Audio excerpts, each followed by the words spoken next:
Hello, and welcome to the video rulebook for Loom. Loom is a highly competitive abstract strategy game where two players will take turns weaving thread between pegs that they place on a growing and ever-changing game board. Each player will be racing to capture key positions denoted on the game board by black pegs, and at the end of the game, the player that has captured the most black pegs is the winner. We'll begin with an introduction of the components that you'll see upon opening the box. Seen here, we have our components with our general components up top and our player-specific components down here at the bottom. We can start with our hex, which is our starting game board. Important note about this is that the recesses at the corners of this board should be up during play. Next, we have the 3 black pegs that act as the starting pegs, which are not associated with a player tray, as well as 18 deltas, which will be neatly stacked in the box alongside 40 fasteners. These can stay in the box for now, and again, the recesses at the corners of the delta and the top of the fasteners will be up during use. Moving on to our player components, we have our player tray. You'll see we have 3 rows of colored pegs terminated by a black peg each in a leaning configuration. We also have the player shuttle, which can be separated from the rewinder at the start of the game by pulling lightly on the top and leaning the shuttle out.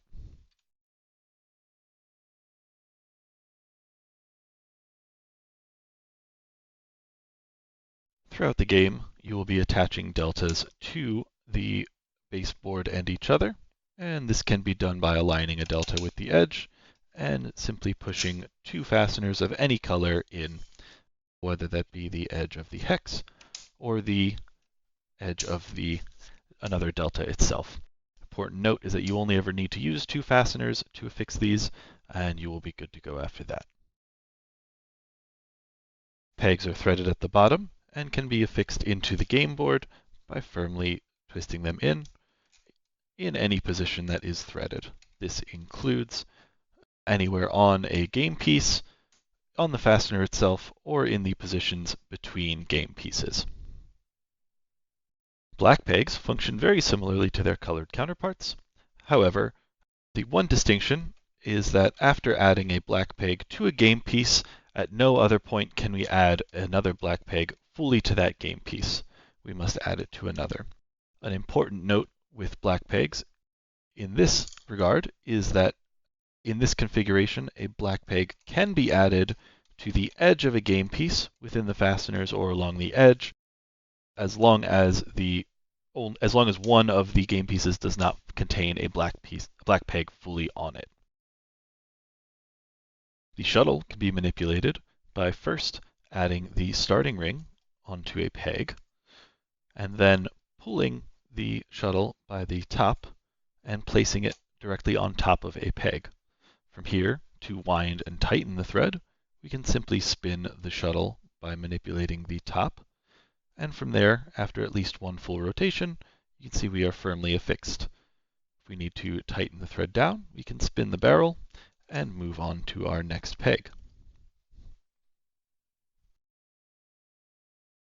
The rewinder can be used to wind thread back up into the spool at the end of the game. We can attach the rewinder by placing the spool bottom onto the 2 nodes and leaning it into the top until it clicks in.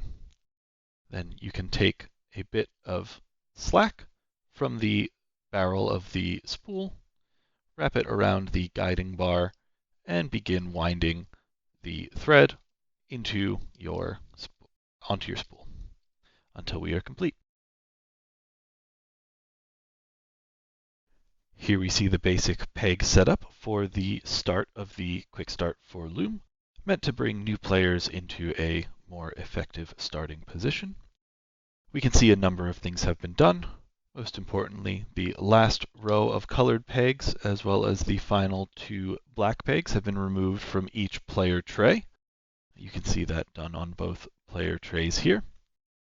The colored pegs have been placed in particular arrangement, and the black pegs have been placed in a particular arrangement as well.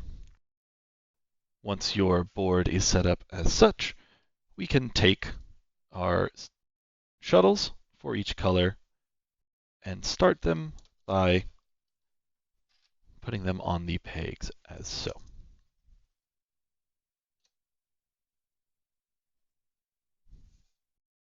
From here, you may choose a starting player and move on to the rules of play. Loom is a competitive abstract strategy game, played primarily by placing pegs onto an ever-growing game board and threading string between them. The goal of Loom is to capture the most black pegs before your opponent. Play is based in turn-based fashion between players, and on each player's turn, they will take one of 3 actions available to them. The first action is placing pegs onto the board. The second available action is moving existing pegs around the board. And the third available action is to weave, which is how you string thread between pegs of your color and black pegs.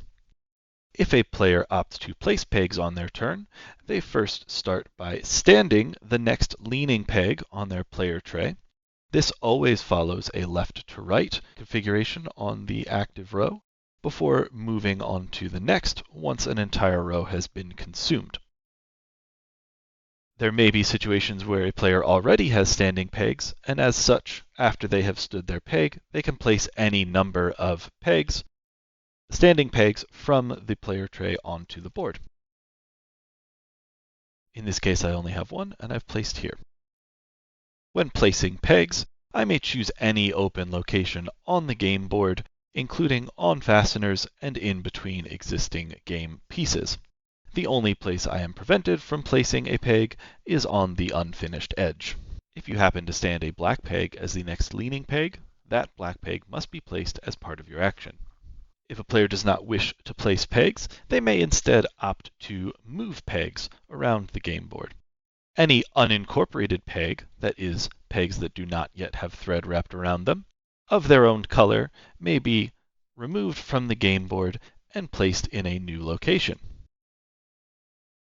Important to note when placing pegs, whether moving or adding, is that if a peg were to fall directly on top of an existing thread, they may choose which side the thread goes on, and it may bend a little as a result.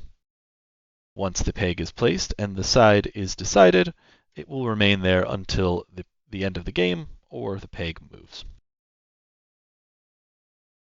The last action a player can choose to take on their turn is the weave action.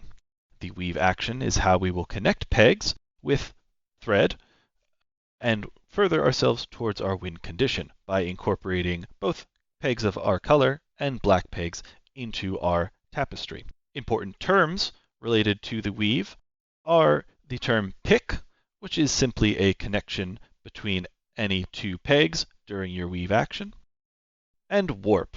A warp is simply a length of thread between 2 strings that already exists on the board at the start of a pick action. Once a player has decided to weave, they may make up to 3 picks on their turn, and each pick must follow 3 rules. The first rule of picking is that a pick cannot cross an even number of warps of either color individually. In this case, an even number of either orange or purple warps would prevent a pick. For a simple example, I may weave a pick from this starting peg to this peg as orange. I have crossed 0 orange warps and 0 purple warps. In that case, I have fulfilled rule number 1, and this is a valid pick. The second rule for picking is that each pick within a single weave action or a single turn must cross an increasing number of warps than the previous pick on that turn. For another simple example, I may, on my second pick for this turn, pick to this peg. In this example, I have crossed 0 orange warps and 1 purple warp. In this case, I've crossed an odd number of purples and 0 oranges. It passes the first picking rule. And I've crossed 1 total warp, which is more than the 0 warps of my first pick. The final rule for picking is that the only time we may pick to a black peg is on the third pick of a turn, and it must follow the other rules set forth. So, for example, on my third pick, I may pick to this. I've crossed one orange warp, an odd number, and one purple warp, an odd number. Rule number 1 is fulfilled. For rule number 2, I have crossed 2 total warps, which is more than the 1 I crossed on my previous pick. So rule number 2 is fulfilled, and this is the third pick of my turn, so I may pick to a black peg and score a point. The third rule is fulfilled.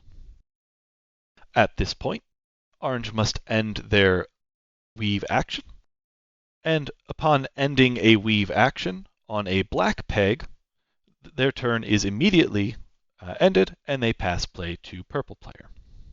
We will now see an example of a different type of weave, and for the sake of this demonstration, I'm going to place a purple peg here, just to show, and we'll pretend as though that had been there this whole time. It's now purple's turn, and purple is going to do a weave action of their own. They will start by weaving to this peg. They have crossed 1, an odd number of orange, and 0 purple. It's a valid pick. They will then pick to here, back to their starting peg. Moving back to pegs is a valid move, so long as you do not connect the same pegs more than once. So you may come back to a peg from a different one, but the same connection can never be made again. In this case, I have crossed 3 orange warps and 0 purple warps. This is a valid pick, as I've crossed an odd number of orange, 0 purple, and 3 total, which is more than the 1 of my previous pick. And finally, I can make my third pick of the turn by picking to this new peg. I have crossed 3 total orange warps, which is an odd number, and 1 purple warp for 4 total warps, which is more than the 3 of my previous pick. So both rule 1 and 2 are met, and since I did not pick to a black peg, rule number 3 is not necessary in this case. If you end your weave action on a peg of your color, then you will have some resourcing steps to make. So the first is for if you've made at least one pick, you will stand up the next 2 pegs on your player tray, following that same left to right pattern and front to back. If in this step you were to stand up a black peg, it would need to be placed on the game board in a valid location by the end of your turn. Next, for making a second pick, this player earns a delta, which they may take from the game box and place onto the game board anywhere around the unfinished edge with the dimples on the corners facing up. Attach it with 2 fasteners. They then take the next standing peg from their player tray, place it in any position fully on the delta, not along the edge, and immediately move their shuttle to that location. This movement does not have to follow the picking rules, as it is not a weave action. It may cross an even number of threads, any threads, no threads. All is fair game. And finally, for making their third pick, this player may opt to take an unincorporated black peg from anywhere on the board and move it to a valid location. In this case, this player will move it here. Again, any valid location for a black peg is any location on a game piece which is not shared by another black peg. Each game piece may only have one black peg fully on it. At this point, purple player's turn is over, and they will pass turn to orange. Because of the physical nature of Loom, there are 2 important considerations to keep in mind while weaving. The first is that if a thread passes directly over the top of an existing peg during a weave action, as so, the weaving player may simply choose which side the thread goes on, and it may bend a little as a result. If there are already warps going to the crossing peg, or the crossed peg, an important thing to consider is that this may impact how many threads the player crosses during this pick. The second consideration is that in cases where there are extreme angles, you may encounter situations where there is a cross from the same peg crossing back over itself. While this does physically occur, it's important to note that by the rules, no pick can be considered crossing a warp that interacts with the same peg. So, in this case, we can see we've come here, wrapped around our pick, and returned over here. However, this would be considered crossing 0 threads in this case, because both this warp and this pick are both attached to this peg. Play will continue until one of 3 conditions is met. The first end state is that all black pegs currently on the game board are occupied at the end of a weave action. They can be occupied by either player, but if there are no unincorporated black pegs on the board at the end of a player's weave action, the game will immediately end. The second way that the game can end is that a player has placed and incorporated all of the colored pegs of their color onto the game board. The last way that the game can end is if a player has captured the majority of the total black pegs available. For the quick start, that is 5 total available pegs. For the full game, it is 9. So in the case of this quick start, 3 captured black pegs would earn the victory. And in the case of the full game, 5 black pegs would earn you the victory. In any end state for the game, the player with the most black pegs incorporated into their tapestry is declared the winner. In cases where there's a tie, the tie is broken by the player with the most colored pegs of their color incorporated into their tapestry. If it's still a tie, then the game is declared a draw. Because Loom is a game played with thread on a physical board, there's always a very, very real risk for entanglement. As such, including a brief cleanup coverage to cover how it can be easily and cleanly reassembled. So, at the end of the game, each player should take their shuttle from the top of the peg, and you can begin unwrapping your thread together. It's important that you avoid passing the shuttle underneath or around another player's thread, because the thread is always laid on top of existing thread. If you are patient and unwind together, then the thread will always untangle. And as you go together, generally this would be done a little bit easier with 2 players, you'll see that we eventually arrive at the state that we started with both threads completely undone. You can wind as you go, utilizing the rewinder to make cleanup even simpler. And if you arrive at a point where you cannot unwind, just simply wait for your opponent to continue unwrapping their thread until they have arrived at a point that you can continue.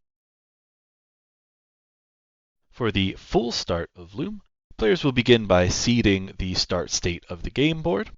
To do this, each player should take 2 deltas from the game board, along with the 4 fasteners needed to secure them. The first 3 of the colored pegs from their player tray, as well as one of the 3 starting black pegs, and the shuttle of their color. Place the hex in the center of the game board with a black peg directly in the center.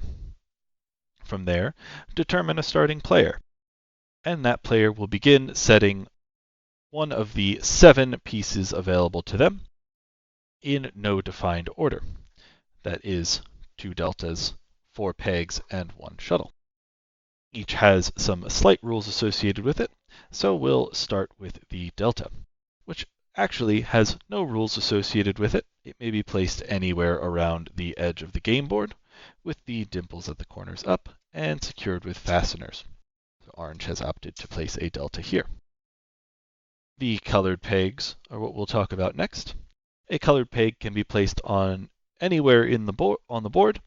The only limitation is that each game piece can only have one colored peg on it of either color.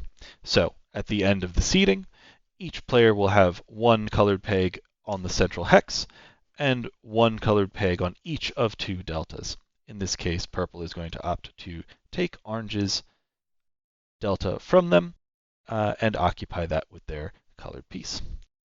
Now back to orange's turn. They'll opt to, say, place a orange peg there. The next we'll talk about is the black peg. Black pegs are played exactly as they are played in the full game, and that's simply that they must be placed on any game piece that does not contain a black peg. So for example, purple may opt to place their black peg here. From here, we can build out the game board a little bit more.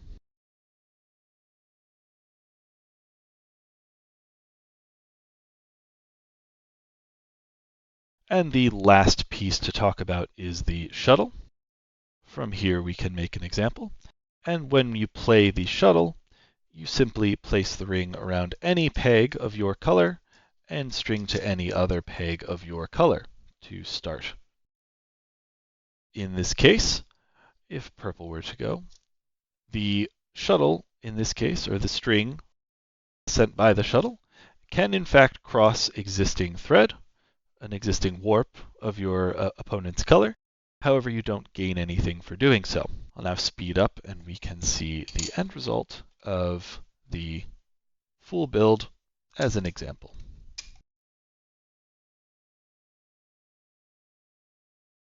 Once all 7 piece types have been placed, play can begin as normal, and players can begin taking their normal 3 actions and attempt to control the board and beat their opponent. I hope you have fun playing Loom and enjoy the unique strategy of the game. Thank you.